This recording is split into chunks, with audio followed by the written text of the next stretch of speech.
microphones there. 4 calling birds, 3 French hens, 2 turtle doves, And the same partridge in the pear tree. Day of Christmas, what you look into me. 5 golden rings. 4 calling birds, 3 French hens, 2 turtle doves, And a partridge in a pear tree. On the 6th day of Christmas, what you look into me. 6 geese a laying. Oh, 5 golden rings. 4 calling birds, 3 French hens, 2 turtle doves, And a partridge in a pear tree. Right. On the 7th day of Christmas, what you look into me. 7 swans a swimming. 6 geese a laying. 5 golden rings. 4 calling birds, 3 French hens, 2 turtle doves, And a partridge in a pear tree. On the 8th day of Christmas, what you look into me. 8 maids a milking. 7 swans a swimming. 6 geese a laying. 5 golden rings. 4 calling birds, 3 French hens, 2 turtle doves, And a partridge in a pear tree. All right. On the 9th day of Christmas, what you look into me. 9 drummers drumming, 8 maids a milking. 7 swans a swimming. 6 geese a laying. 5 golden rings. 4 calling birds, 3 French hens, 2 turtle doves, And a partridge in a pear tree. On the 12th day of Christmas. You don't want to be. On the 10th day of Christmas, what you look into me. 10 pipers piping, 9 9 drummers drumming. drummers drumming, 8 maids a milking. 7 swans a swimming. 6 geese a laying. 5 golden rings. 4 calling birds, 3 French hens, 2 turtle doves, And a partridge in a pear tree. On the 11th day of Christmas, what you look into me. 11 ladies dancing. 10 pipers piping, 9 drummers drumming, 8 maids a milking. 7 swans a swimming. 6 geese a laying. 5 golden rings. 4 calling birds, 3 French hens, 2 turtle doves, And a partridge in a pear tree. On the 12th day of Christmas, what you look into me. 12 lords a leaping. Oh, yeah. 11 ladies dancing. 10 Pipers piping, 9 drummers drumming, 8 maids a milking. 7 swans a swimming. 6 geese a laying. 5 golden rings. 4 calling birds, 3 French hens, 2 turtle doves, And a partridge in a pear tree.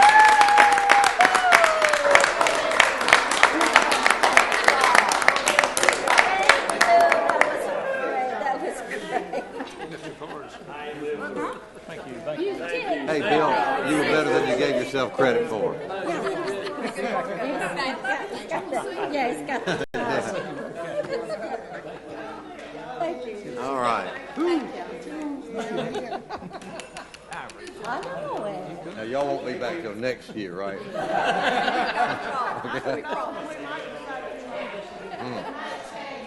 I'm going to call in sick. thank you. Now I'm all confused, and that doesn't take a lot. Our board, Now that I've strained my voice so much singing, it's going to be hard to get through this. our board attorney didn't tell you he used to sing with the Tams and sang on stage with them, I believe, over in Winston-Salem one time. Is that not right, Mr. Tute? I don't know about that. Oh, yeah.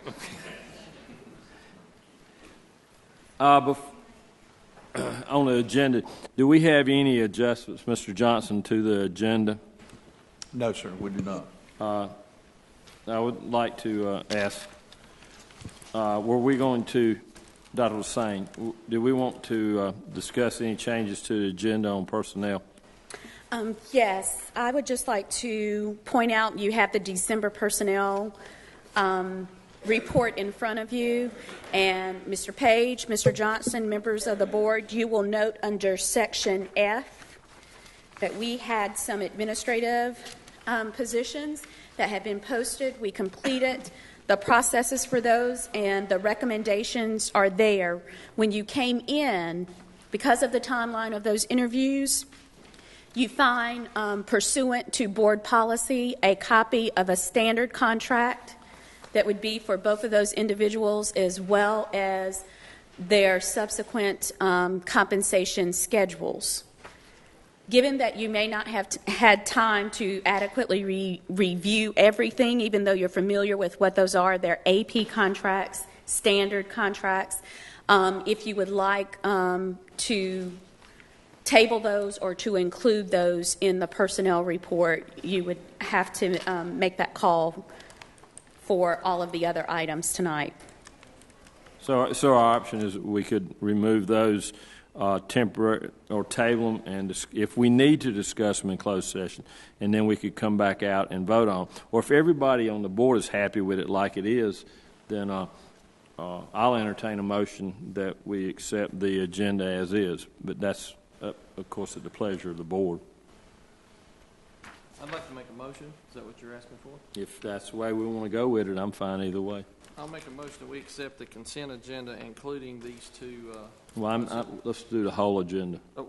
We need to I'm sorry, approve the whole. You just want the agenda? If we're going to do it, we may as well do it with one motion, the entire agenda. Or Okay. I'll make a motion for the entire agenda, including these two assistant principal contracts to be included. Second. Have a motion and a second to approve the agenda as is. Any discussion? Are these two assistants on the job now? Have they already been promoted and moved? No, you will notice their effective dates are in January, Both in January? but they are both currently working in other LEAs. Is this a change? Usually we discuss this in closed session about the, Contracts. about contracts, about the Well, persons being recommended. And that's what we're trying to establish now. Do we want to hold these and go into closed session?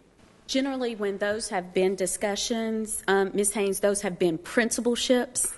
And so it's a little different because these are assistant principalships with standard contracts.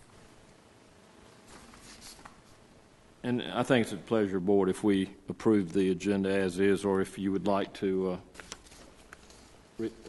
table those two until after the closed session. We'll come back out and vote on it. I just want to make sure we notify the press if we do that. Any other discussion? Anybody else have any objections to? I know we've done APs before too, but I'm fine with, if the board is okay with this, I just think this is a change. And being, I agree with that. That's why I question it, but I'm trying to expedite this. And it is it's a standard contract. Is there any other discussion? We have a motion and a second to approve the agenda as is, including these two positions on the personnel report. With no further discussion, all in favor say aye. Aye. All opposed? Motion carries. The agenda is approved. Thank you very much.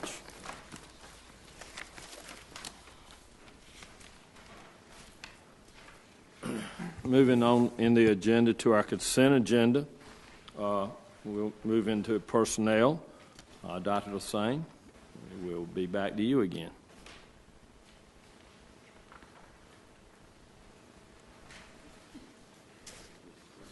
Do what? No, we just approved to the agenda like it is. Now it's time to go through the agenda. Okay. Is that not all the consent agenda? Did we go through it even if it's consent? No, we approved the agenda as is. No, we've not heard about the consent agenda yet. Right, but, okay, anyway, I understood the consent agenda we wouldn't go over. That's the reason it's a consent agenda. Just if we have a question. Boy, I'm messing this all up, I guess, just trying to clarify one small thing. Normally, she just goes over it with us real quickly. If we're going to change that, I would like to know. Asking a question. All right. Just so if we have any questions. That was the only change, was those two, and that's what I was trying to, that was my understanding of what it, Okay. So that everything that else was my on the agenda is the same. explanation. Yes. Okay, very good. Okay. Thank you. Our minutes, also, we have minutes for November 7th, November 14th. Board members, do we have any corrections or comments about the minutes? I just have a comment on the Committee of the Whole minutes of November 7th, 2016. On page 2, where it's talking about the item 2, alternative school merger study, the second paragraph. To the reader, I don't want the reader to conclude that that was the only option, where it says that we would move the 2 existing alternative schools to the campus of ADR. Maybe we should say that Mr. Johnson also stated that one possibility or one option may include moving the 2 existing. Because didn't we talk about other? We looked at other options. You're absolutely Right. correct. So I'm just thinking in the future, if somebody's looking at the minutes, they may think this was the only option. If I remember, there were several options, and it was going to be left to the committee. Correct. Of course, I think the minutes are accurate in the fact that that is the example he offered. So it does say Mr. Johnson said it would move to there. There just needs to be a statement put in there. There were other options discussed. Okay. Could Instead we of do changing that? anything he said. And the options would be decided by the committee. Do we have to make a motion to amend those minutes? Only whenever we can make a motion to accept. Accept all of them it as amended. As amended. So you don't have to make an amendment and then and then second the amendment and then approve the We've not the been minutes doing that. as- We've as not, amended. We've not been doing that in the past. So if we, again, I can do it either way if somebody makes a motion. Mr. Cute, Mr. Coutet, It's okay to amend them and just approve the amended minutes, Amended minutes. as long as Kelly's got the. Okay, well, what, I mean, if somebody had just for clarification, if someone wanted to discuss that amendment, I mean, if they were against that amendment, should there not be a vote for that? I guess if there's not consent to the amendment, that's Okay. that's fair. Not that I don't have an issue, but I'm just for future clarification. That's correct. Okay, so if there's no negative discussion on the change, then we'll move on with just voting on it as amended. Okay. Is that acceptable? I mean, I don't have an issue with it. I was just saying, if someone did, there probably needs to be a mechanism in place, to debate the amendment, just in case. And I think we need to address a few things like that, and we'll try to have that on a Cal meeting we'll do. But I understand where you're coming from. You're correct. We probably do need procedure, but we'll continue with what's in the past, and we'll try to work on that. Can I make a motion, Mr. Chairman? Motion's been made that we accept the amended minutes. That's correct. Do I hear a second? Second. Have a second. Any other further discussion? All those in favor say aye. Aye. All opposed, no. Thank you. I'm going to tell you, this isn't easy as it looks, as somebody said the other day. Did we vote on the consent agenda? I'd like to make a motion we accept the consent agenda with the inclusion of the 2 assistant principals, and so a lot of times the minutes in the past, but to accept the minutes as amended. I have a motion to accept the consent agenda. Is there a second? So move. Any discussion? All in favor say aye. All opposed, no. Thank you. Now we'll move into our recognitions portion. And Miss Susie Weiberg is here. We'll turn it over to her for me. Thank you, Mr. Page. Well, it's hard to believe that, once again, we did the holiday art contest. We did it a little bit differently this year. We posted all the entries on Facebook and let our raving fans decide who would win this year. So I'm sure one of our winners is here.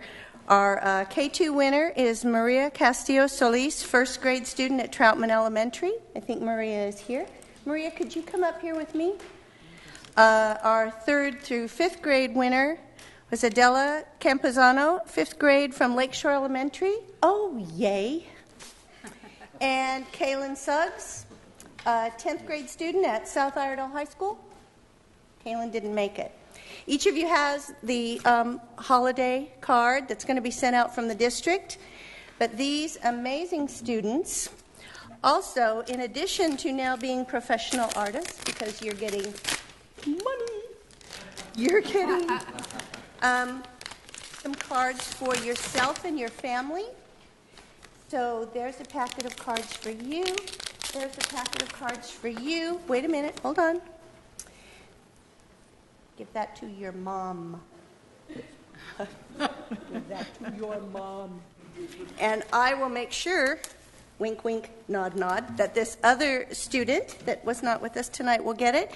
We also have certificates that Mr. Johnson is going to give to each of you that you can frame and keep as part of your professional portfolio forever. If I take your pictures. Merry Christmas. Is that okay? Are you guys just about the cutest things ever? Okay, so let's go right over here. Thank you so much. And I know That's not working. Really got to get her out.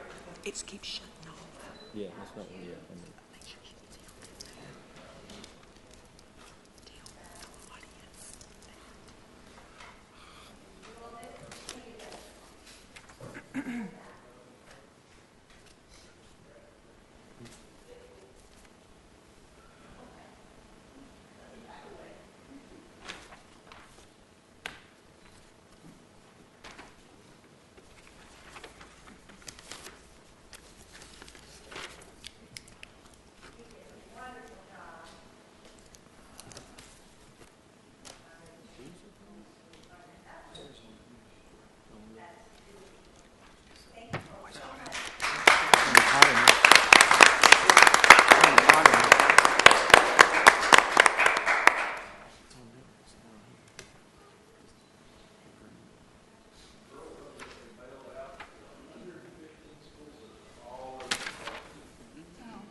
Thank you, Ms. Weiberg. I appreciate it. And thank you, young ladies, for doing a wonderful job on the card.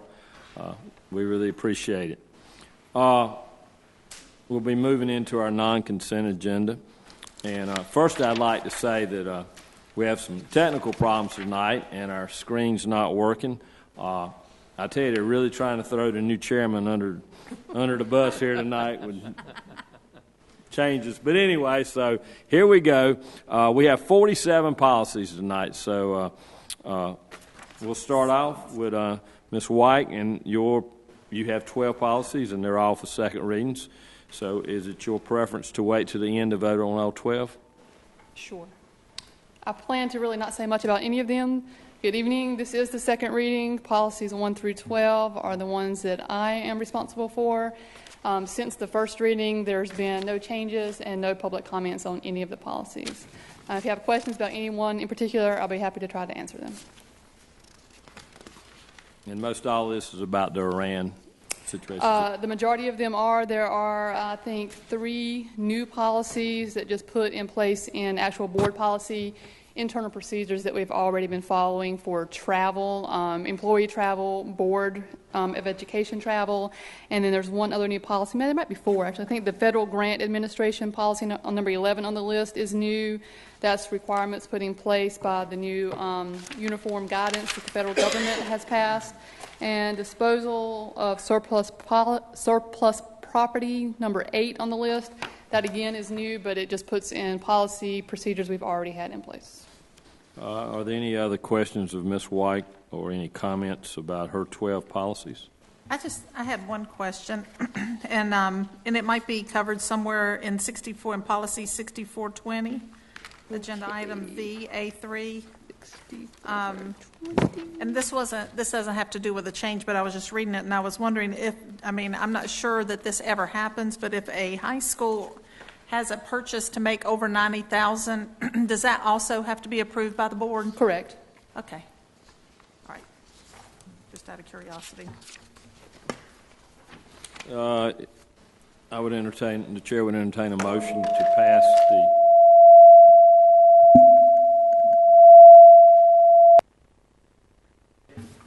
I tell you, they ought to get me. I'll make a motion, Mr. Chairman, that we accept policies 1 through 12 on our agenda. Have a motion. Do I have a second? I have a motion and a second to pass policies 1 through 12. Any discussion? All in favor say aye. Aye. All opposed, no. Carries. Mr. Johnson, thank you, Ms. White. Mr. Johnson, we'll move to you with two policies, number 13 and 14. Yes, sir. Thank you, Mr. Chairman, members of the board. The two policies that I bring to you tonight are amendments to policy 2220 and 2010. These amendments were written by the legal staff down at the School Boards Association. It's shared with school districts across North Carolina. I think the purpose of both of these is just to clarify communication and make sure that we do a better job of communicating as a district with our constituents in the county. Policy 2010 says that the superintendent, when they're acting in their official capacity representing the school system, will provide notice to the board when the superintendent has been asked to testify or give testimony before the General Assembly or the State Board of Education, the Board of County Commissioners, or other governmental agencies. And policy 2220 likewise says that the superintendent and other school employees who may be called upon to speak in an official capacity as employees of the school system shall communicate that position with the Board of Education and make sure that the school employee is aligning their communications with the direction of the Board of Education. Thank you, Mr. Johnson. Any discussion about policies 13 and 14? The chair entertains a motion to pass policies 13 and 14. I make a motion that we accept the superintendent's recommendations on these policies. Second, Mr. Chairman. I have a motion and a second to approve Mr. Johnson's recommendation on these policies. Any other discussion? All in favor say aye. Aye. Opposed, no. Thank you, Mr. Johnson. Dr. Miller, you have two policies. I do. Thank you, Mr. Chairman, board members. The two policies will be second reading are 9110, which has to do with the use of selection of architects, engineers, surveyors, and construction managers at risk.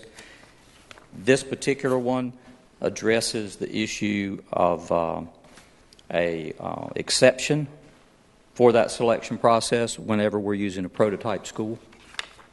And I would recommend that we do use these changes. The second policy is 9400, sale, dispersal, and lease of board-owned real property. It addresses the obligation of the board to lease real property to charter schools. I would recommend that both of these be accepted. Be glad to answer questions. Dr. Miller? Yes, ma'am. On the second one, the 9400, is this a required or recommended? They strongly recommend adoption of these changes. So it is a strong recommendation. So the additional statement, the board will lease available board-owned buildings and land to charter schools when required by law. What's an example of that? I mean, if we had a property that was empty that we were going to lease to some entity, okay, a charter school would have the option of leasing that property. So the building's going to be leased to somewhere? Yes. Now, if we were selling it, they could also buy it, but it would be at market value. I got you. And it'd have to be after we offer it back to the county. That's correct. Then we could go to that one. And this, We wouldn't have to lease it to them if we're selling it. Even Correct. If it's available. Correct. Correct. and For this example, board, right now, the sheriff's department is renting Ebenezer, and they've been doing that for several years. What this policy would say is if there is a charter school in the community that would like to lease any of our empty buildings, then we're obligated to offer that to them. and this was by general statutes, I believe. Yes. Correct. So that's pretty much required. Now, if we choose not to lease the property to sell it, the same thing would apply. They would have an option to purchase at market value. So in other words, charter schools would have options on our properties should they become available. But we would set the rate. Yes, it'd be based on market value and the market rate. Correct. But since the sheriff's department's leasing a school now, a charter school couldn't come in and take it from No. them. Right? Okay. I'd like to make a motion we accept Dr. Miller's recommendation on item 1516. Second. Have a motion and a second that we accept Dr. Miller's recommendations to approve policies 15 and 16. Any other discussion? All those in favor say aye. Opposed, no. Motion carries. Thank you. Dr. Taylor, I believe you have 5 policies for second reading. I do. Thank you, Mr. Page, members of the board. Policies 17 through 21, as you can see, most of these changes that we discussed at the November board meeting are required changes by the state board. The changes in the parental notification section update the information required by state law that is posted on the website regarding testing information and school statistical data. All of this information is located under our testing and accountability department. There are also changes in policy 1320 regarding the titles of those policies to be inclusive of not just parent and family, but all engaging all family members and caregivers in that process. Policy 1400 corrects some policy titles. Policy 3460, which are the graduation requirements, updates those to eliminate older requirements and amends some of the math course language with that. And then policy 4003 addresses translating policies for students and parents. This is a new policy, and it is a process that we have already had in place for many years that we do translate in as many languages as we are able to do, and it just puts in policy that we do that. Be glad to answer any questions. Any comments or questions for Dr. Taylor on her 5 policies? Motion to accept her presentation 17 through 21 policies. We have a motion and a second to accept Dr. Taylor's policies, number 17 through 21. Any further discussion? All in favor say aye. Aye. Opposed, no. Dr. Lassane, you have number 22 through 29, 8 policies for us. Okay. Mr. Page, Mr. Johnson, members of the board, you see the details for policies 22 through 29. These are second readings for these policies. They deal with staff and student relations, changes to licensure, school administrator contracts, substitute teachers, employee political activities, evaluations of licensed personnel, plans for growth and improvement of licensed employees, and personnel files. On each of these, you also have the details of whether this is a recommended or required, or for information with regards to the recommendation coming from the School Boards Association. Are there any questions on any of these policies? I had a question on policy number 7720. Not anything that has to do with the change, but just a clarification. If someone were employed by the school and were running for a public office, and let's say they were handing out signs, is that illegal, first of all, against policy? And then I guess it's up to their supervisor to bring that to the attention of the superintendent. Is that correct? So the question that we would be asking is, where are they handing out signs? When are they handing out signs? If it's during, are they handing out signs with ISS paraphernalia on? Let's just say it's during school hours, and they're using that is not acceptable. Okay, they're using their office to store materials. That is not acceptable. Okay. That is in violation of policy. Okay, just wanted to know. We had at the last law conference, there was several sessions that involved what was legal and illegal, and it basically come down to when you're working for the school system, then you can't be involved in any. Now, when you're off the school system, then you could pretty much do what you wanted to. There was so many if and buts, maybes, but that is being addressed by the North Carolina School Board Association because they're getting a lot of the same questions. So we may see some more guidance from them in the future on that. And one of the things that we even share with our employees when questions arise is even if you are off ISS time, you know, on your own time, you still have to be careful, for example, wearing that T-shirt with the school where you're showing something that could even be connected to representation for the school district. So I'll just take this as an opportunity to say that also. I think the teacher would also have to be careful, you know, even office school time, addressing students, you know, where they've, you know, take my sign, put this in your yard. Exactly. Yeah. Mr. Chairman, when the former chairman of this board endorsed my opponent, would that be covered under this political activity? No, sir, that would not. He had the board members, and this was questioned there. And I'm not going to say that. I'm not the lawyer, but from my understanding, it was not illegal, Mr. Coutay. He's not an employee of the school system, so if there are other prohibitions that we had, they generally deal with members of the public who are on the campus or at a football game or things like that. I'm not aware that there'd be a prohibition against a member of this board supporting a candidate as an individual. He can't say, as a member of the Iredell-Statesville board, I support so-and-so for governor of North Carolina or something like that.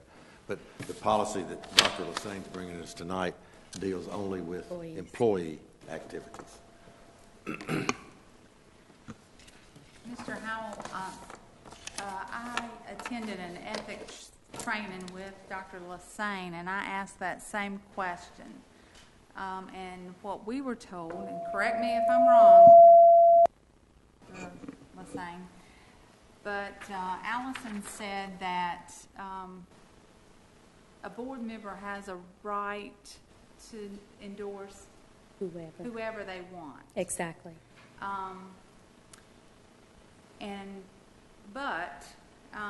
And that's basically what she said. But I had some questions about 7720 as well. An employee, though, if the employee was at like a club representing the district. I know we pay your club dues, and I'm not sure if other administrative staff are paid like Rotary clubs or some type of civic duty clubs. But if they attended a meeting, they could not endorse a candidate, I don't think. If they're acting in their role as an employee and not as a private citizen, or if they're perceived to do so, they shouldn't endorse a candidate.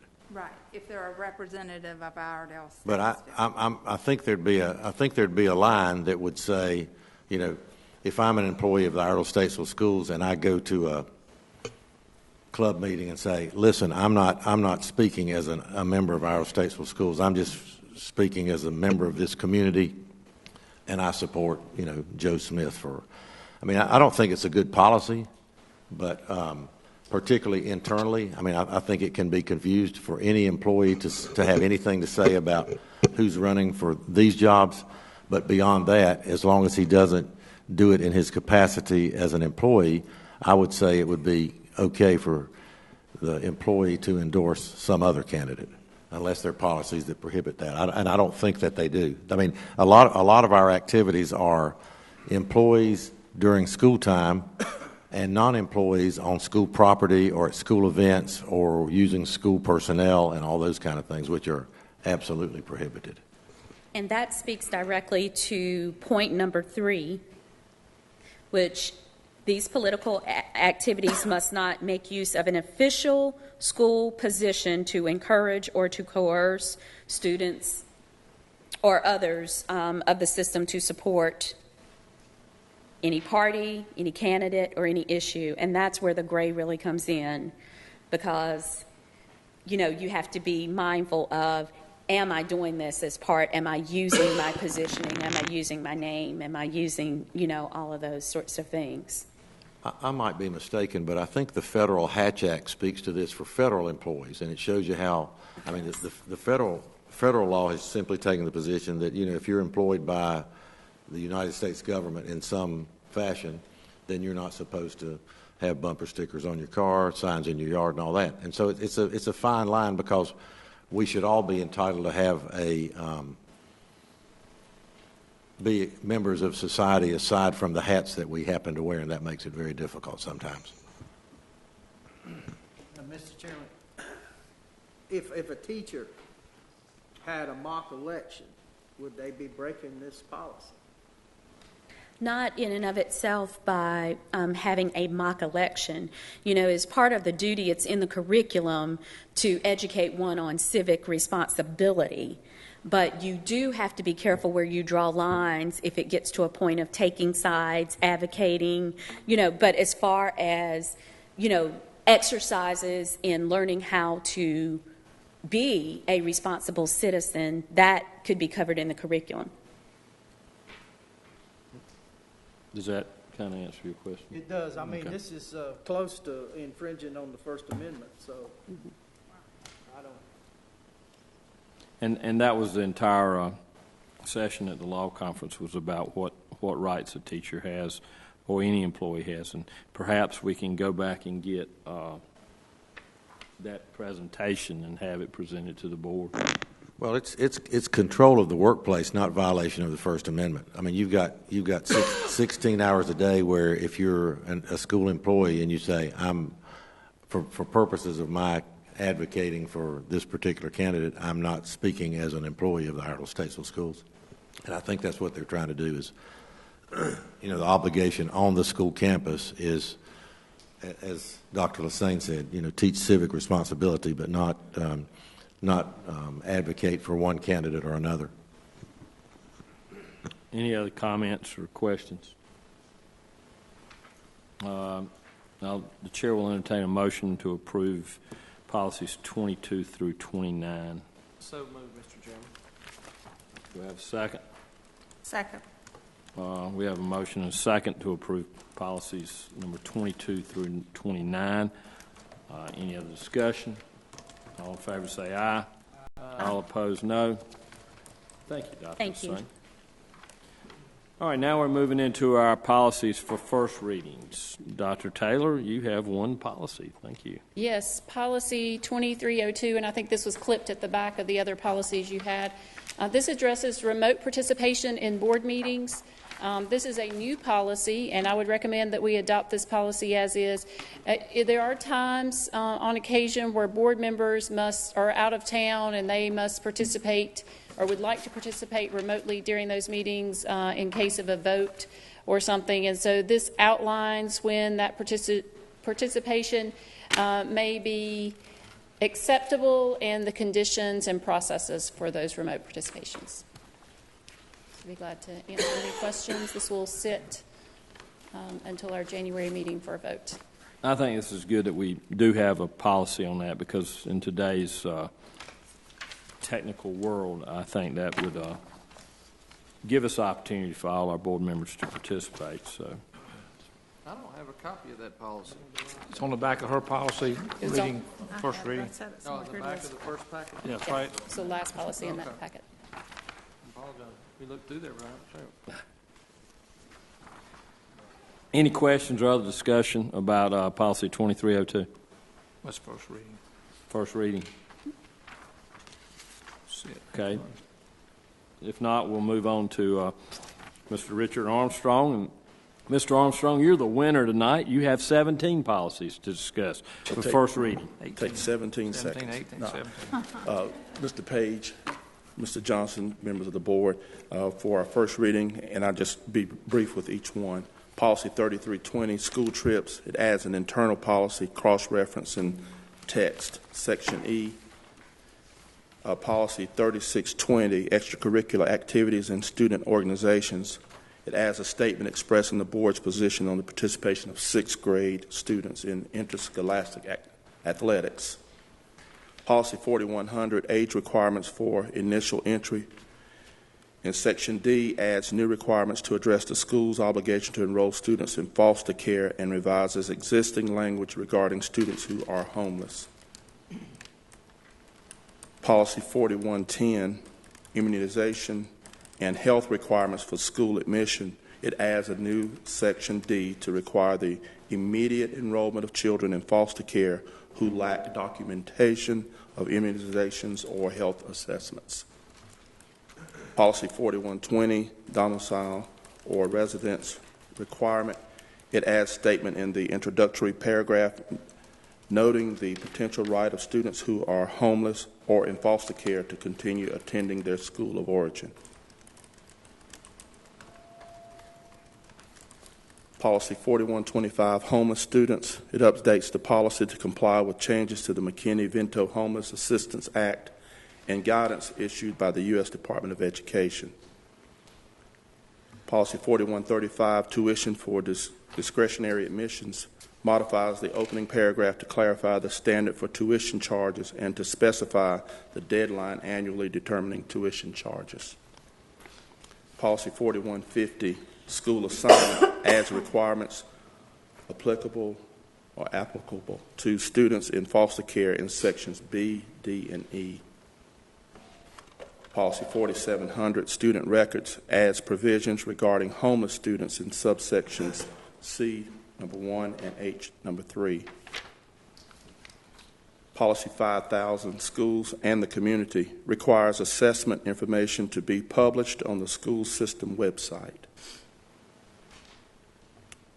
Policy 5022, registered sex offenders, updates Section A to comply with statutory changes regarding individuals who are prohibited from being present on school system property.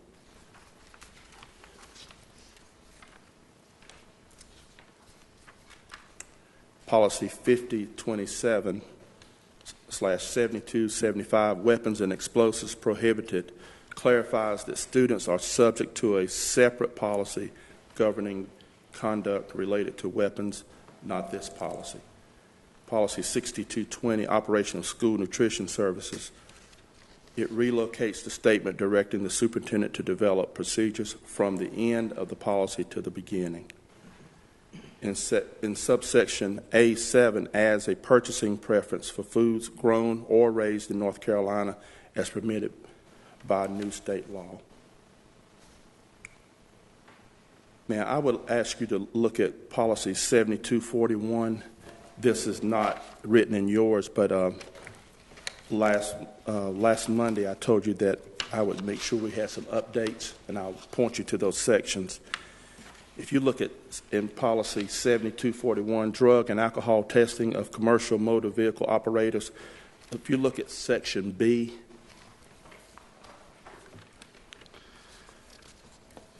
number 3, that statement right now it reads, it says no driver may perform safety sensitive functions within 4 hours after using alcohol. That statement will be changed for the second reading to no driver may perform safety sensitive functions while under the influence of alcohol, because there is really a zero tolerance. There's nothing that allows for a certain number of hours. So we wouldn't lessen the requirements, but just changing B3 to, instead of perform safety sensitive functions within 4 hours after using alcohol, we would change it to perform safety sensitive functions while under the influence of alcohol. You couldn't have any alcohol at all in your system. And then the question right here. All right. Is that hard to define, Mr. Couttet? I was going to say the same thing. Under the influence has a specific legal connotation, and that's not the same as zero tolerance. So I don't know what the School Boards Association recommends, but well, I wonder if we go back and we look at number 1 where it says while while alcohol remains in the body. That would put Something us like down. that. Something That like might that. put us down to a 0, 0, 0. Because I question under the influence if somebody could use the law on that for Gotcha. 0.8. Well, I'm only .05 and the law is .08. or Right, something. right, yeah. I agree. Okay, so just basically change that to, While consuming alcohol or while alcohol remains in the driver's body, like you've said in number 1. okay, Same as number 1. will do. I can do that. Thank you. And then the other change, if you look at section C, and it now says under testing, it says the Human Resources Office will carry out pre-employment and so on. That should be changed to, right now in ISS, it's the Transportation Department will carry out pre-employment, post-accident, random, reasonable suspicion. But instead of our Human Resources Office, we've changed that to where we're doing it right now is the Transportation Department. And those would be the only 2 changes. I went over this a lot with Ms. Curley and Mr. Adams, so we went through this document. But I will make that other change. Number 3 in section B. Are there any other questions on policy 7241? Okay, and then the very last policy with minor changes, policy 4333, weapons, bomb threats, terrorist threats, and clear threats to safety. It updates the legal references. And then policy 4335 updates the legal references. And then policy 6306, school bus idling, updates legal references. And it also adds the hyperlink in legal references. Are there any questions from any of these policies? Thank you.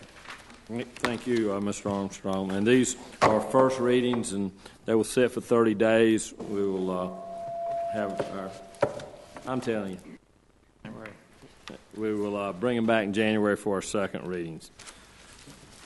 Mr. Johnson, do we have any other comments on these or anything else before we move into our administration portion? No, sir. Don't. Moving into our administration portion, we will go into public comment. And I have one name on the public comment sheet, Ryan Picarsh. Is there anybody else here that would like to be added to the comments before we begin our public comment session? And could you give me your name, sir?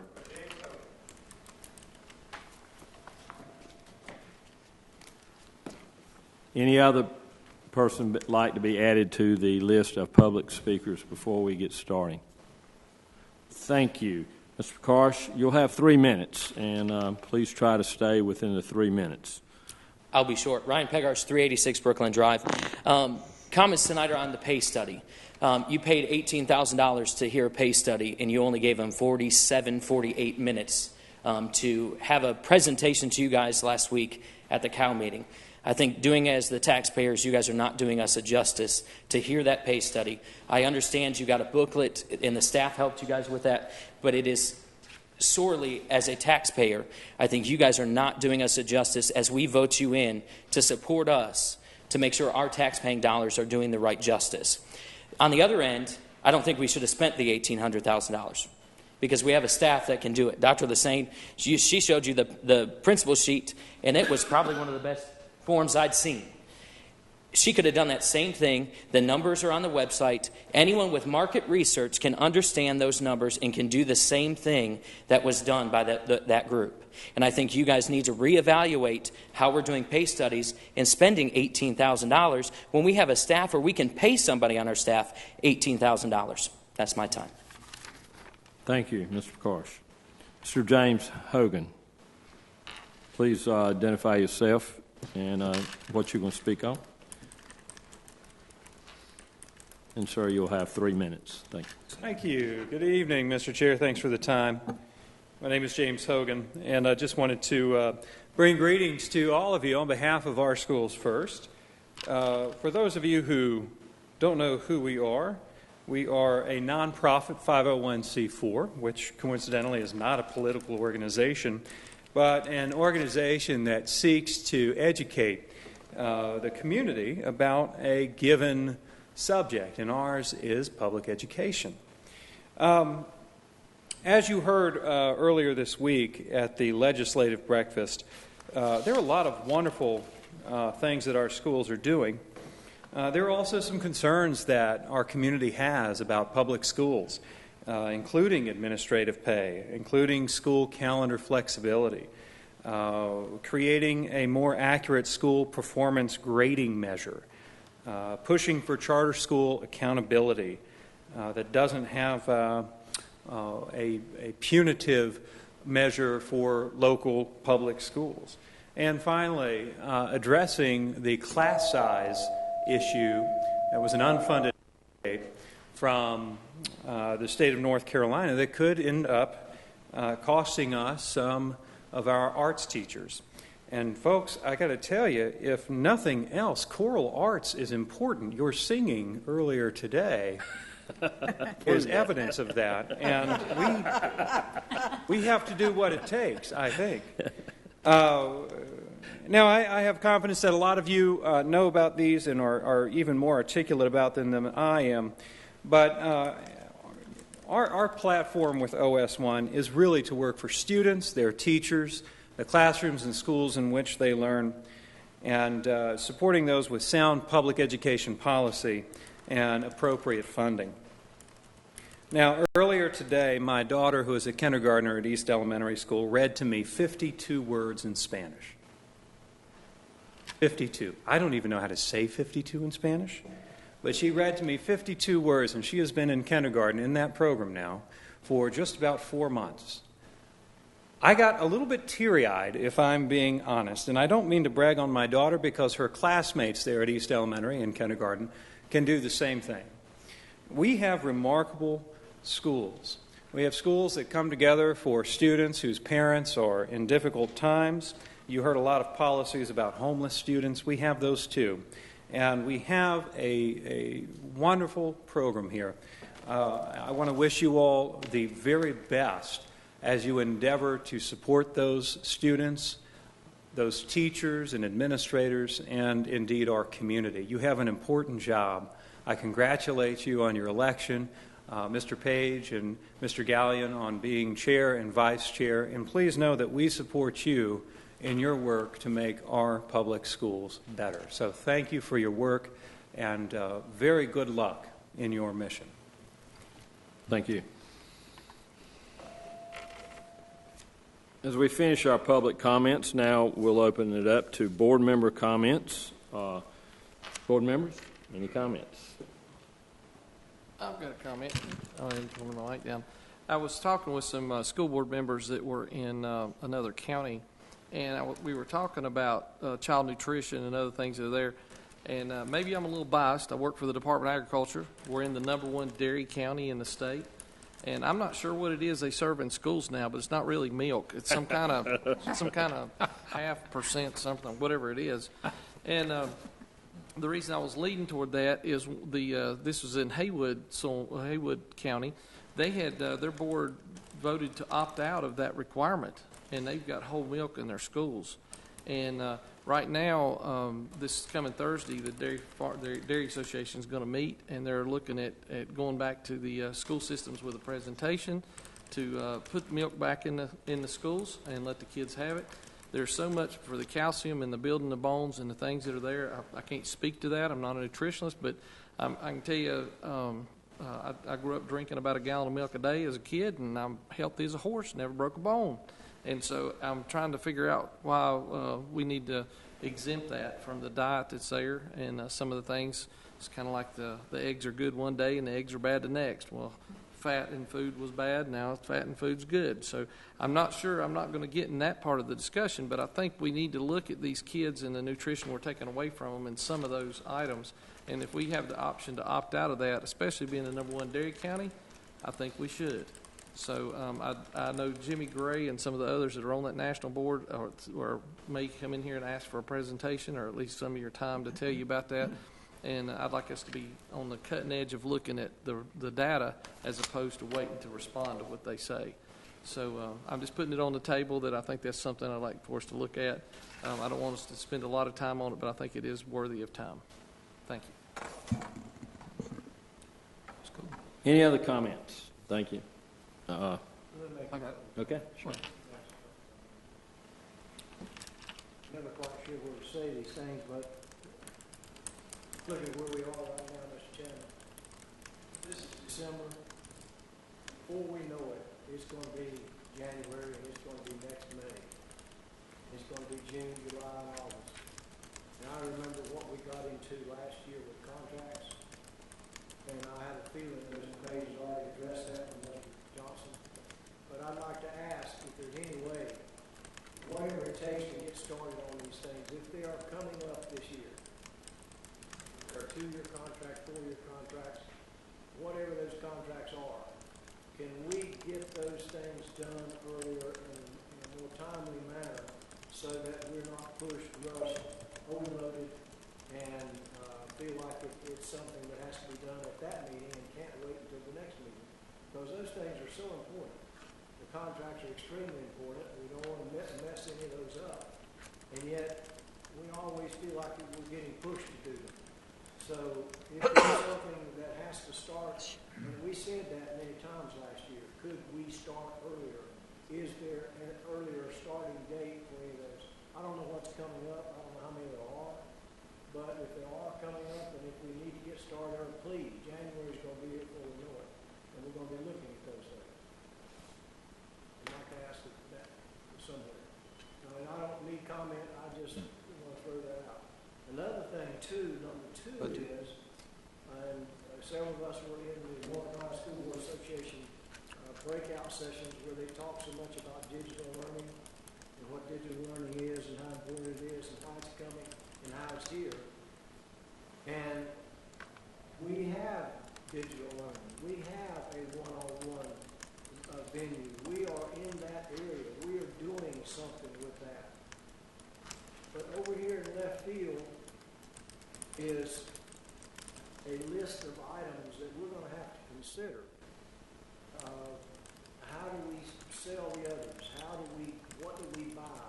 Which device do we get? How do we plan to do that? How much is it going to cost? What is our next payment? When is that next payment going to come in? I can't answer those. That's out here in the left field floating around. Is it not for I'm assuming it's for everybody else. I don't have my finger on that. And again, I don't want us as a board to be caught short with that decision either.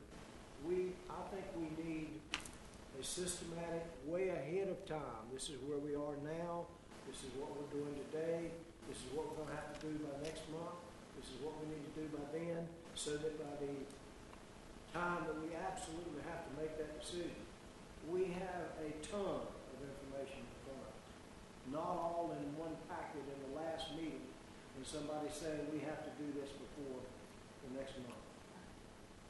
So those 2 items, I'm just putting out, hoping that we get a head start on those and come along a whole lot better than we have done before. I totally agree with you, Mr. Kelly. That is where we need to go. I spoke with Ms. White today. We discussed a little bit on the computers, on what we were going to do, and asked him about some information on that. I think we've let Mr. Johnson know that we would like to move earlier. I believe we have the list. We were provided that, correct? I've seen it, so I'm not sure. Are you speaking of the list of the contracts? Yes. Yes. So we need, and we've discussed trying to get this moved up earlier. And do you have any plans on January, February? What are your plans? We can bring those to you at your pleasure. Whatever month you would like to entertain those. January would be great. Your budget, the county wants our budget, what, in March, Ms. White? Do we have our budget to send to the county in March, 3 months away? Is that right? Yes or no? When does the county want our budget? Is that March, 2 months away, 3 months? Usually April. Yes, it's, I think it's February initially, or it's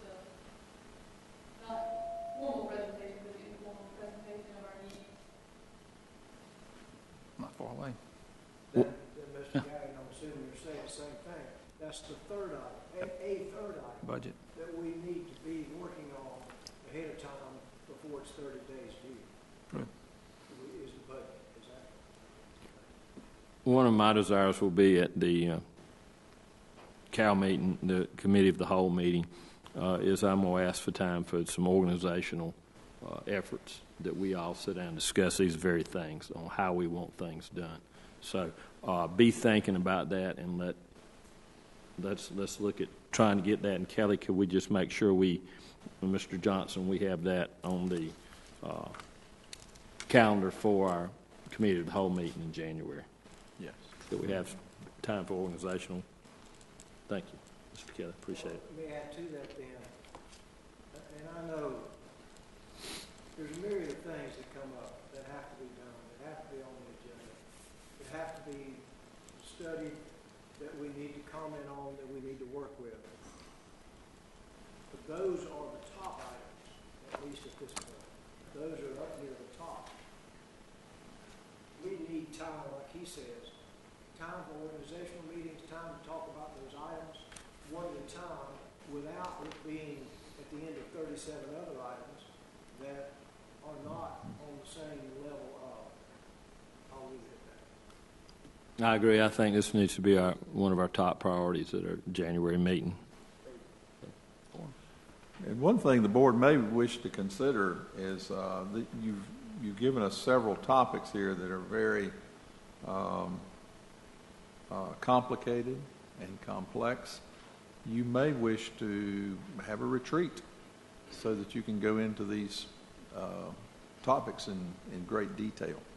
I know sometimes starting that CAL late in the evening is challenging because those hours click by and it's bedtime. But you know, if the board did want to entertain splitting that up or doing a Saturday session or something, I know the staff and I would be able to accommodate you. That was one of the issues that I had planned to bring up in the organizational meeting. I think that's some of the things we need to discuss is how we're going to look at getting all this information and data without working ourselves to death on it. So. Let me piggyback off and offer the suggestion. I don't know what everybody else does, and it's not a motion or anything, but we meet the first and second Monday. Y'all have club meetings on the third and fourth Mondays. Those Mondays are pretty much open because you've already designated the first two. I have a feeling your third one and fourth one are open, or relatively open. So that might be a time where we could also meet to do some of these things. Possibly. And I think this is some good discussion for the CAL meeting. Thank you. Great discussion. Got our brains moving here. Any other board members with comments? I've got some, but I was going to wait till the end.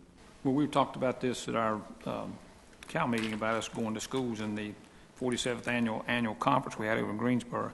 And I picked up a bulletin. We went to vote, Ms. Bonham and I and Mr. Kelly, and we did the voting, and they left their agendas out. And this is the agenda for the North Carolina School Board Association draft 27-2018.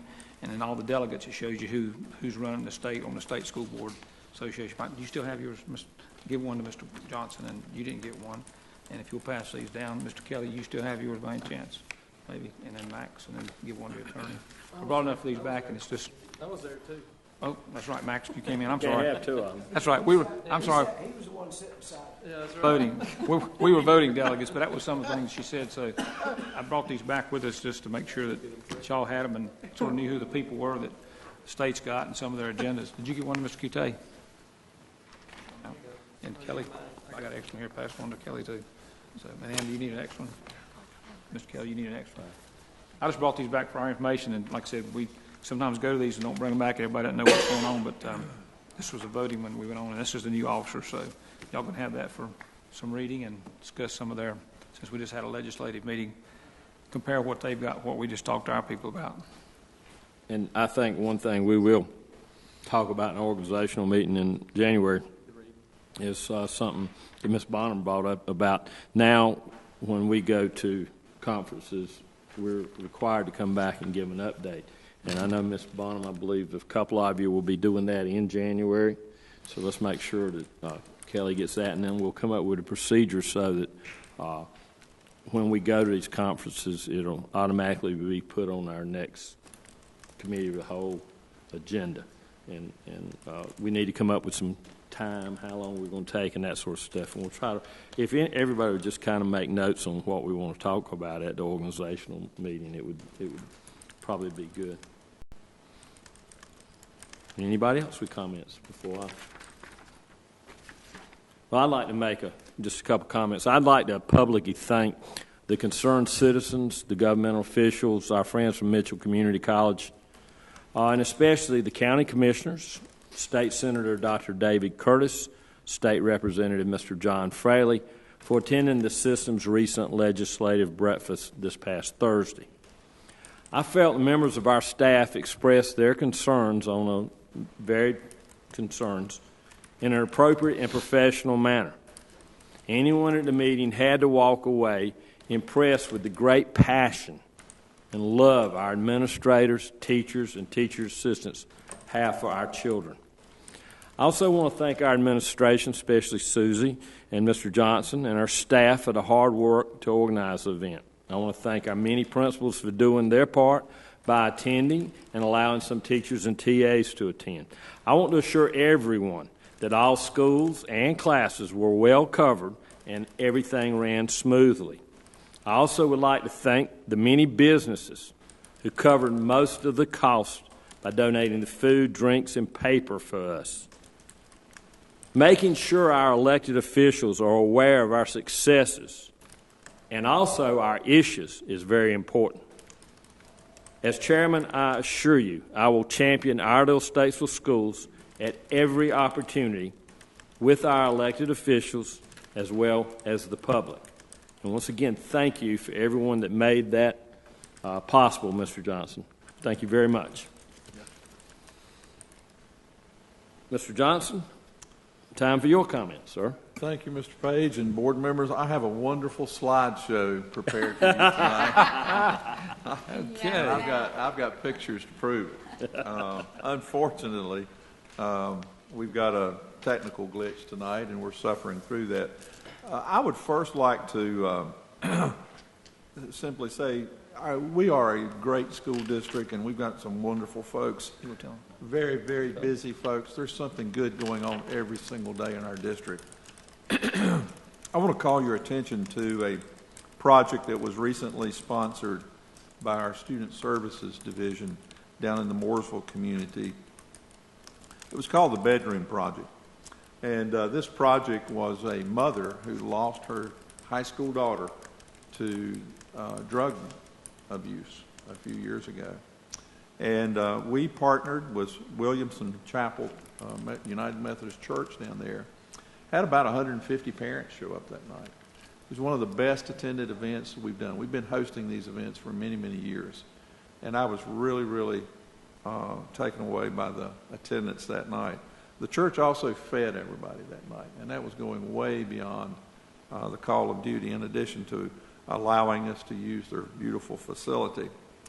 We heard two very powerful messages that night. One, the mother whose daughter was a cheerleader. She got injured in cheerleading practice. She went to the medical doctor. They prescribed pain medication, and 18 months later, that child was dead from drug abuse. This kid got hooked on pain medication, and the mother told a heart-wrenching story about her pathway through those very dark months. And there wasn't a dry eye in the house that night as she described what happened to her child. We also had a father there from the Huntersville area whose son, a high school student in Mecklenburg County, had attended a party that was hosted by another parent in the community. And alcohol was served to those kids that night. And his son was at a dare, challenged to drink and consume way too much alcohol. And he died of alcohol poisoning that night, lying there on the floor of the neighbor's house. I think it's really important that we continue to do projects like that and to make our community aware of the dangers that are out there and everything that we're doing within our school system to help promote safety and looking after the well-being of our students. I want to thank the Student Services Division, particularly our SAP coordinators who sponsored that event. My next slide would have been of the recent state school board conference in Greensboro, and we did have 4 of our members attend that: Mrs. Bonham, Mr. Gallion, Mr. James, and Mr. Kelly.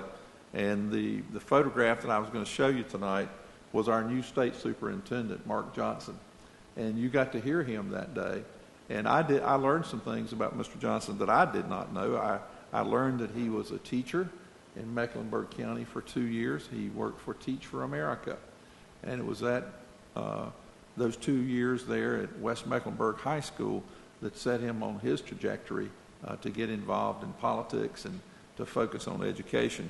We're very excited about Mr. Johnson taking over the helms down at DPI, and we look forward to working with him as he implements the changes and sets a new vision for the public schools of North Carolina during his tenure. My next slide was we had an event. We were invited to attend an event here in Statesville at the Twisted Oaks. It was hosted by Energy United, and that day at lunch, Iredell-Statesville schools walked away with a lot of grant money. And hopefully we'll be able to bring these folks in so that you can meet them.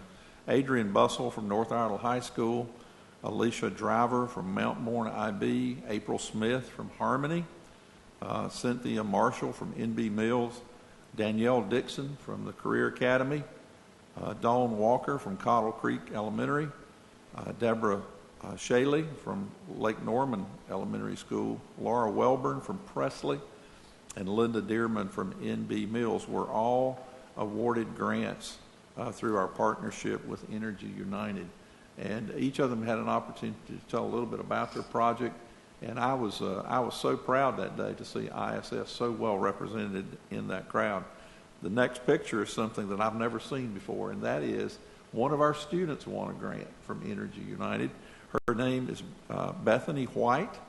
She is a student at Crossroads, and I found out today that she's also a finalist for a Moorhead Scholarship. But Bethany wrote a grant for her old elementary school, which was NB Mills, and this young lady has taken it upon herself to renovate the auditorium at NB Mills. And danged if she isn't going to pull it off. And she's raised quite a bit of money to make that happen. We're very, very proud of her. She was there that day to receive her award. Since we last met, we've had our district science fair, had some beautiful photographs of our elementary, our middle, and our high school finalists and winners. And those folks will now be going on to regional competition. And I just want you to know that ISS is very well represented. There are some smart kids out there, and they humble me when I'm around them at their intelligence and their drive and their motivation. I learned something at the science fair. Did you know that there's going to be a day when every household in America will have a 3D printer? I didn't know that. But it's going to be as common as the microwave. And when it's time for you to buy a pair of shoes, what you're going to do is program your 3D printer, and that printer is going to print your shoes for you. That sounds totally impossible, doesn't it? But it's coming. And these kids know that, and that's going to be the generation that does things like that. That's why it's so important for you and I to make sure that we don't limit them with what we know in our own experiences, and that we remove roadblocks for this generation of young students. My next slide comes from Greensboro. I attended the superintendent's quarterly meeting there back in November, and June Atkinson gave her departing speech to us. As you know, she is finishing up her 3rd term as the state superintendent for North Carolina. She also is the national chairman for the state schools officers. And Dr. Atkinson challenged us to continue the path that we have been on. The graduation rate during her tenure improved from 68% to 86%. And she challenged North Carolina to keep that momentum going and to make sure that we are preparing kids for the 21st century. Dr. Atkinson is an old CTE teacher and began her career down in CMS as a business teacher. I'm very passionate about her career in education. Parade season is upon us, and if you could see these beautiful slides, you would see multiple pictures from around the Mooresville community, the Troutman community, and yesterday here in Statesville, as our students represented us very well in all three parades. And we're very, very proud of them. Mr. Hogan is still here, and I want to give a shout out to our advocacy group, OS1. They were present at the parades this year and actually sponsored a float for us. And on that float was our Teachers of the Year, Assistant Teachers of the Year, Bus Driver of the Year, and so on. And as I watched one of the parades yesterday here in Statesville, the crowd went wild when their Teacher of the Year went rolling by. And that was such a very positive thing to do on behalf of the school system. Back on December 3rd, I had the pleasure, and many of you did too, of attending Breakfast with Santa down at Troutman Elementary School. And I've lost count of this, but the Troutman Rotary Club has for many years sponsored an event there at Troutman Elementary School. They raised about $7,000 that day, and they pour that money right back into the school system. So I want to give a shout out to the Troutman Rotary Club. We did have a special entertainment section this year. The string section of the South Iredell High School band was there, and those kids did a fabulous job. That is some of the most talented musicians I have ever run across. Beautiful photograph that we'll post on our website. January is right around the corner, and everybody knows that January is School Choice Option Month in the United States of America, here in North Carolina and in our community. And so one of the things that we wanted to make sure that we're ahead of the curve on and that we do a good job with is making sure that our community knows that as the charter school movement began many, many years ago, one of the ideas behind that movement was to make sure that parents did have choice options. And what we're saying in the Iredell-Statesville schools is we embrace the choice option movement. And I think that our school system is living proof that you don't have to have dual pathways of education to create choice options for parents. One of the things that Dr. Taylor is always reminding me of is that we have 36 great choice options already in place, and that is our 36 traditional schools. And we need to make sure that we're doing all we can to support those teachers, teacher assistants, our principals out there to keep those strong, to keep those schools strong and a viable option for our parents. There will never be a substitute for a strong neighborhood school. And we want to make sure that all of our schools are producing top-notch results for our kids. But I listened to this list. Again, if this was a slide, it would impress you. These are the choice options that currently are available to the parents in our community. The Collaborative College of Technology and Leadership on the campus of Mitchell Community College. Crossroads Arts and Science Early College. The East Iredell Elementary School Spanish Dual Immersion Program. The East Iredell Middle School Spanish Dual Immersion Program. Northview IB Middle Years Program. Mount Morn IB Middle Years Program. South Iredell High School IB Diploma Program. The Career Academy and Technical School. Cottle Creek Elementary IB Program, which is a candidate school this year. STEM initiatives at Celeste Hinkle, Harmony Elementary, and Lakeshore. STEM initiatives in all of our middle schools. AP academies at Statesville High School and West Iredell High School. And I know just yesterday you saw the article in the paper where Statesville High is joining West Iredell as AP capstone schools. And there's only 17 of those in all of North Carolina. 2 of them are right here in Iredell County. The I Academy, which is located on the campus at Katz, which was the very first school in North Carolina that partners with homeschool kids so that a child can dual enroll in homeschool and in public school. The Scott's A+ Arts Integration Magnet, which opened this year. And Famous, the Visual and Performing Arts Magnet at Statesville High School.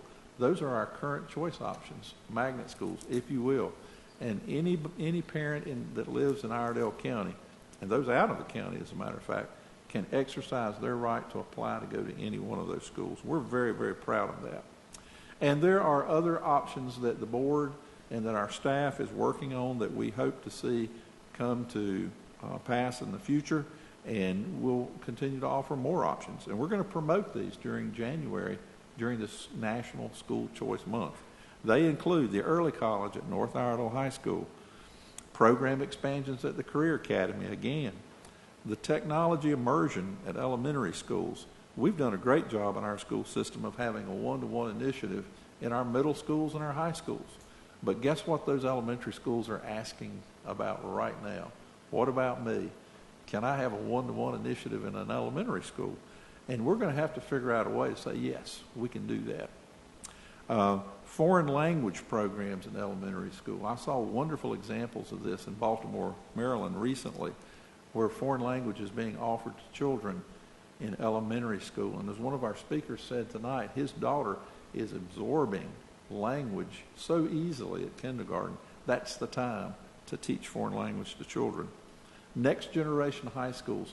We've scratched the surface with this, but there will be a day in North Carolina when that child enters actually 8th grade that they'll start planning their high school career. They'll sit down with a guidance counselor, and that parent will say, I want to accelerate my child's pathway through high school. So that starts in middle school. And there will be a day when kids will have a half of a year's credit when they walk in the door of that high school. They will also have the right to finish that high school early and begin college early. Virtual learning. This year we rolled out 20 courses that were designed by our teachers and they're taught by teachers, but they're taught online. And I'm happy to report to you, and we'd love to give you a full report on this some other time, about how successful those courses are. And more of our kids are demanding online learning. And you know, most of these college kids today now, it's just second nature that they take many of their courses online. So we want to make sure that we're on the cutting edge of virtual learning as well. And then I've always been fascinated by and impressed with the Montessori method of teaching kids. And we sure hope that there will be a day in our school system when we'll be able to offer that as a choice option, not only here in the Statesville community, but in Mooresville as well. So although we face lots and lots of challenges, these are exciting days to be in education. And I look forward to working with you as we continue to develop our choice options and as we promote what we do have during the month of January. Our cultural exchange program with our Chinese students, we have 35 full-time students in the district this year, is going very, very well. And we have some dates that we want you to put on your calendar and start thinking about reserving some time to participate in some of the activities that are coming up. January the 15th, we have a new batch of students arriving in Iredell County from China. These children will be here for what we call the short-term stay. It's a 3-week stay. We're looking at 100+ students that will be coming here to check out our community and to visit many of our schools to see if they would be interested in coming back the following year as a full-time student here. So January the 15th, our students are set to arrive. We'll give you the exact time. It'll be late in the afternoon, and they will be coming in at the Career Academy down in Troutman. January the 25th, we are planning a cultural exchange day at the Unity Center. This is an opportunity where our current full-time students, along with some of the students that will be coming for the short term, will be putting on displays. They will be modeling art and other parts of the culture of the Chinese people. And if you attended that event last year, you know it was very well attended and very impressive. Those kids did a great job with that. January the 29th will be a social, and it'll be a dance. So if you can cut the rug, you're welcome to come out with the kids and be part of the social that evening and participate with them in their dance that we're planning for them.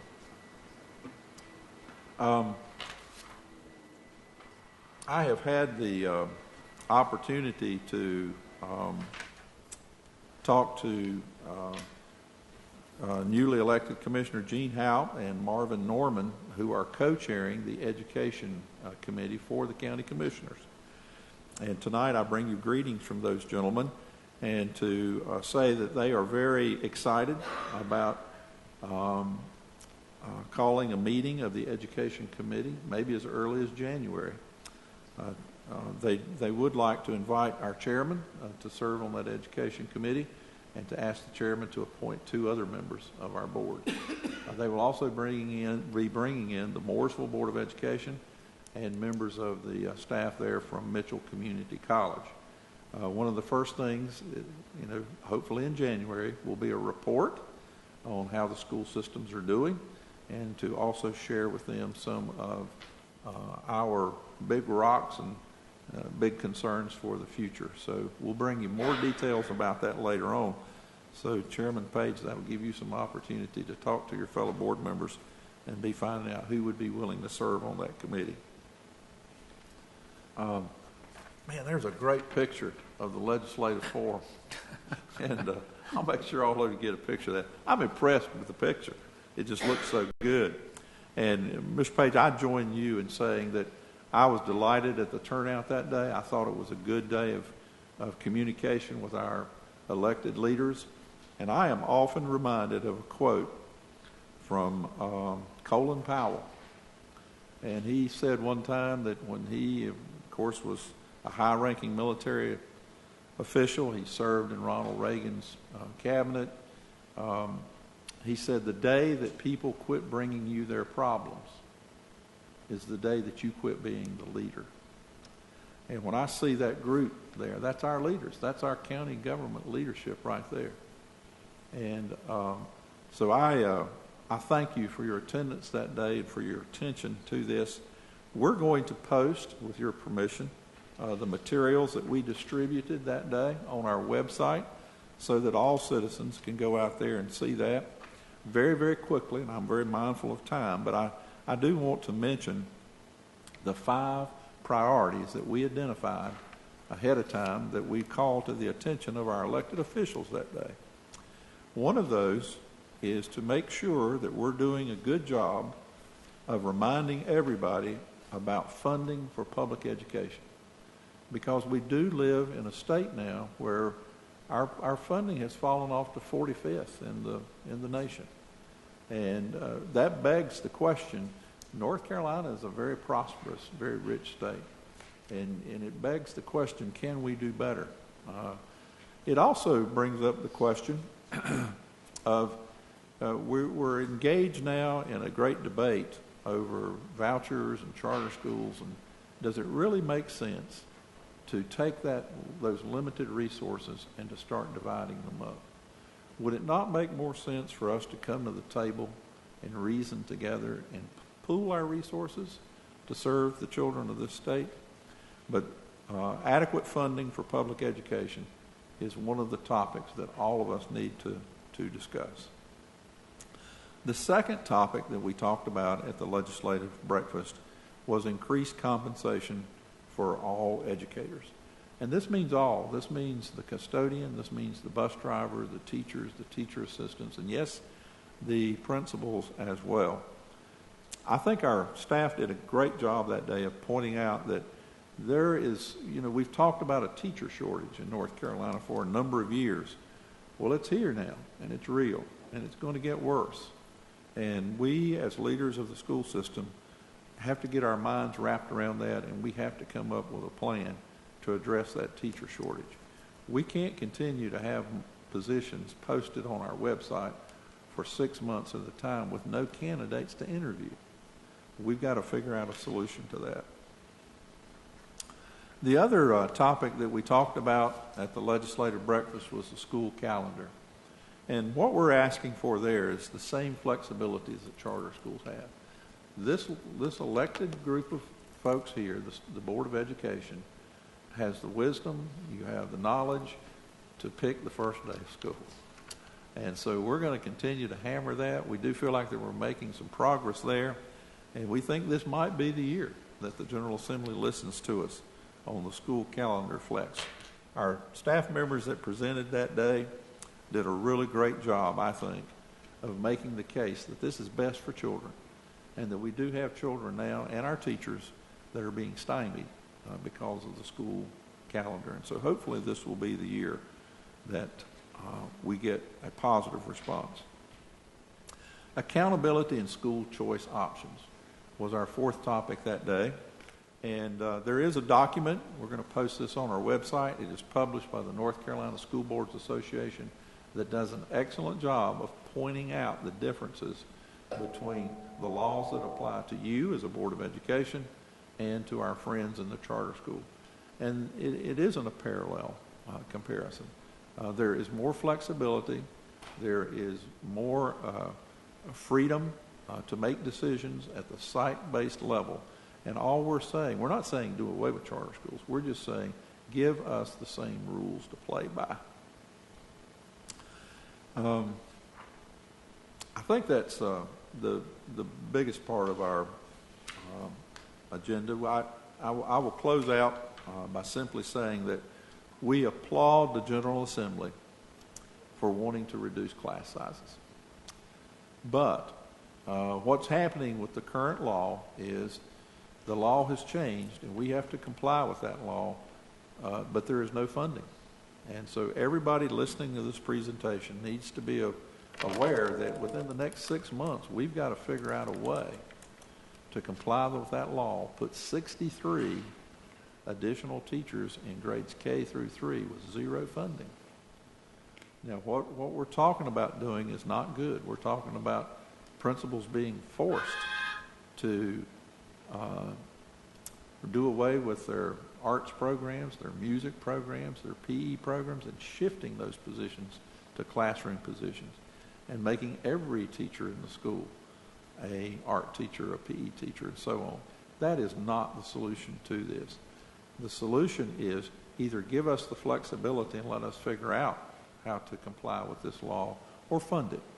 And so that's going to be the biggest single item that I think we have to tackle as we move into the new school year. We are very, very excited as a staff, though, and we are very optimistic that folks are listening to us and that cooler heads are going to sit down and figure these things out. And Mr. Page, on behalf of our staff, let me say that we're very excited about your leadership and taking over our board. Mr. Gallion, as our vice chairman, we're very, very happy to see you in that role. We look forward to working with both of you and the entire board in this new school year to promote the interest of our students. And so thank all of you for your service. And on behalf of our entire staff, I do wish you the best of holidays, and we look forward to hitting the ground running in January. Thank you. Thank you, Mr. Johnson. Mr. Johnson, do we need a closed session tonight? We do have some personnel items that we'd like to update you on so that... Since Dr. Miller, you've got together. property items. The board would entertain a motion to go into closed session to cover personnel and property items. Mr. Chairman, according to the North Carolina General Statute 143-318.11, I make a motion that the board enter into closed session to discuss acquisition property level and other personnel, and to preserve the attorney-client privilege. Second. Have a motion and a second to move into closed session. Any discussion? All in favor, aye. Aye. All opposed, no. We'll move into closed session. Let's take about a 5-minute break before we get there. Thank you.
just a minute.